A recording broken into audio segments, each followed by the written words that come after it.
सल्तनत एल्डोरिया के बादशाह खालिद अपने रहम दिल और दानाई की वजह से अवाम में बेहद महबूब थे।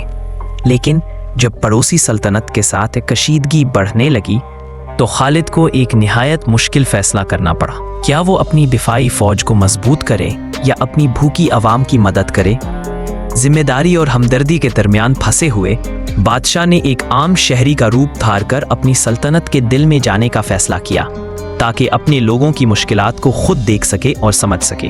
अपनी इस मुहिम के दौरान वो मायरा नामी एक माहिर हकीमा से मिले जिसने उन्हें दिखाया कि उनके फैसले अवाम पर कैसे असरअंदाज हो रहे हैं। दोनों ने मिलकर लोगों को जमा किया और उनकी मुश्किलात के किस्से सुनकर खालिद के दिल में एक नई आग भड़क उठी। बादशाह को ये एहसास हुआ कि सल्तनत की असल ताकत दीवारों में नहीं बल्कि इत्तेहाद में है।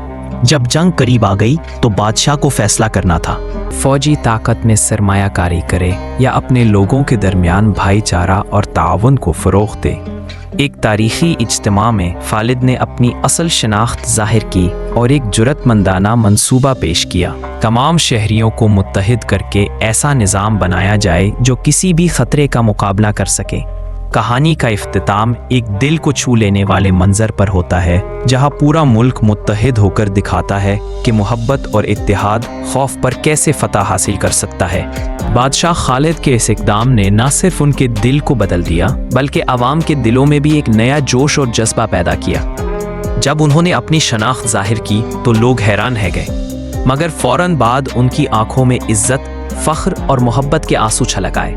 अवाम को एहसास हुआ कि उनका बादशाह न सिर्फ तख्त पर बैठा एक हुक्मरान है बल्कि उनके दर्द को महसूस करने वाला एक सच्चा रहनुमा भी है। मायरा की रहनुमाई और हिकमत के साथ बादशाह ने एक शहरी कौंसिल कायम की जिसमें हर तबके के नुमाइंदे शामिल किए गए। इस कौंसिल का मकसद ये था कि हर फैसला अवामी मशवरे से हो और हर फर्द को सल्तनत की तरक्की में शामिल किया जाए। छोटे शहरों और देहात में खुराक, पानी और तालीम के मराकज़ कायम किए गए। ख़वातीन को ख़ास तौर पर बाइख्तियार बनाया गया ताकि वो भी रियासती फैसलों में हिस्सा ले सकें।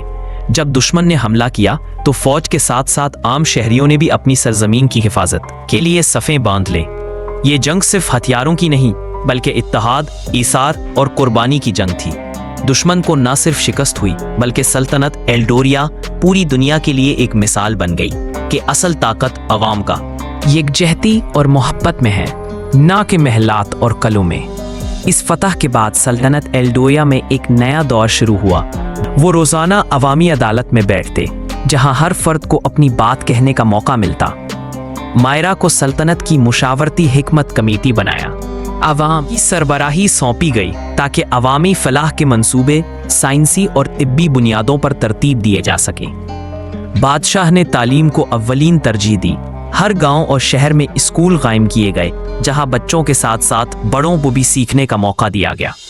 हिकमत, फन, मौसीकी और साइंस को फ़रोग़ दिया गया ताकि मुआशरा हम आहंगी, फ़हम फरासत और तरक्की की राह पर गामज़न हो। ज़राअत, तिजारत और दस्तकारी के शोबे में इस्लाहात की गई जिससे अवाम खुद कसील बनने लगे। सबसे अहम बात यह थी कि लोग सिर्फ रआया नहीं रहे बल्कि सल्तनत के शराकतदार बन गए। हर फर्द को यह एहसास होने लगा कि वो मुल्क की तरक्की का एक अहम सतून है। बादशाह खालिद की ये दानिशमंदी और आजिज़ी और मायरा की बसीरत ने एल्डोरिया को एक ऐसी मिसाली सल्तनत में बदल दिया जहां अदल, मोहब्बत और इत्तेहाद की हुक्मरानी थी। मज़ीद मज़ेदार और जादुई कहानियों के लिए स्टोरी पॉइंट के साथ जुड़े रहिए और हमारे चैनल को सब्सक्राइब करना ना भूलिए।